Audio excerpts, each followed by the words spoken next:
Yeah, well, so what they're clearly doing is in these public schools that don't teach anything other than emotional learning at this point. They even explicitly say this in their curriculum at this point. They've created a society in Western civilization where people are just absolutely at their frayed ends. And so you're watching nuclear families being destroyed. You're watching the fraying of the family unit. And this is causing a rampant amount of stress in the household environments. And what's happening is these children are being completely neglected as the parents are trying to fight through inflation. They're trying to fight through the supply chain issues and just COVID shutting down everything. This is having long-term ramifications on the pocketbook of your average American. And the kids are watching parents fight, and the families are being destroyed, and the kids are being neglected. And then the kids go to the school, and the school goes, "Oh my God, you're being super duper neglected. Oh, well, we super duper love you as long as you're gay." And the kid goes, "I got to be gay." And then they go, "Well, listen, gay like anything these days, except for being straight. Like if you thought another person looked good in a shirt or something in the same sex, that's now queer. It's a new gender. Yeah, it's a new gender. They'll just make up. So everybody's under this umbrella as long as you're not straight. And if you're under this umbrella, then the school counselor will give you some time. Your teacher will give you some time. These other weirdos will give you. This is why there's when you got a group of kids, that's always going to attract pedophiles.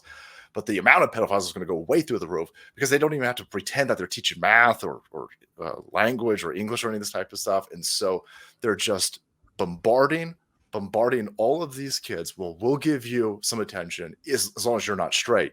And that's making all of these kids go, "Oh, well, I want this attention because my home life's all screwed up because my parents are fighting all the time." And this is creating a gigantic problem. Plus, every single media that they're consuming is saying, no.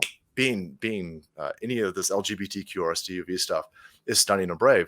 And the kids are just being socially pushed into this area. Well, it's exactly that. And I think it gets even worse, too, because now we're seeing these large TikTok trends where they're coming up with 9,000 different genders because it's not enough to be gay anymore. It's not enough to be trans anymore. If you really want to really want to get attention, you want to stick out, and you want to have your tokenism coin, you have to come up with frog and frog self pronouns, or you have to come up with re and re self pronouns. Yeah, like all these retarded different genders. So it's becoming to the point where it's like, I can't even stand out being gay anymore. It's not enough. Like, and PJ's really gay. Like, he makes a lot of people aware of it. I try, just but doesn't it's stand not out enough. Yeah. I came out of the closet recently feel too. Gay. Frank, can you say that again? I feel gay. Oh, okay. You have kids that are really sad, really lonely, desperately searching for some sort of significance, some sort of way to explain why they feel the way that they do. And a lot of times it's just puberty. It's just, it's high school, but they don't know Or a single that. parent home. Like, more kids now than ever have only one parent. So if they're not hearing their parents fighting, it may be because they're only one parent, and then there's not a lot of parenting going on. The only people that are parents to them are the gay teachers. This is why it's all of the above. And then they get incredible amounts of positive affirmation the minute they say, "Oh, I'm non-binary." And then they go on, young woman goes on testosterone, and that makes her feel really, really, really good too. And so it's just layers of positive reinforcement in a terrible direction. This is why it sells so well, though, and this is why the push is we have to do it young, is because they're telling girls, "Oh, you don't feel like you're in your own body when you're going through puberty," as if anybody in history ever did. Like, as if puberty isn't that time in your life where you actually feel like your body doesn't make sense and you hate it. They're like, "Oh, that feeling, that means you're trans," and that's why they have to push it younger and younger and younger, because there's that window where you're like, "Man, I really don't feel like something's wrong." Because you're going through changes. And it's just like, they know that, but I guess I'll be the odd man out and say I never thought that something was wrong, but I get what you're saying. Well, I'm talking about girls specifically, like, because that's who they're targeting. So Tom just always knew he was right. Tom always knew. Yeah. He was born with that beard. We all know it. I was like 11. I was like, all right, time to start shaving.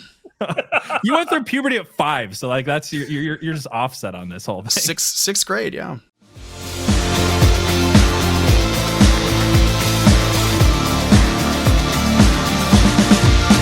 Thank you so much for checking out this clip from the Last American Pubcast, the only podcast where everybody knows your name. And hey, while you're here, don't forget to like, share, subscribe, and join us on a Saturday night from 7 to 9 p.m. Eastern Standard Time. Otherwise, You might get stuck with the tab.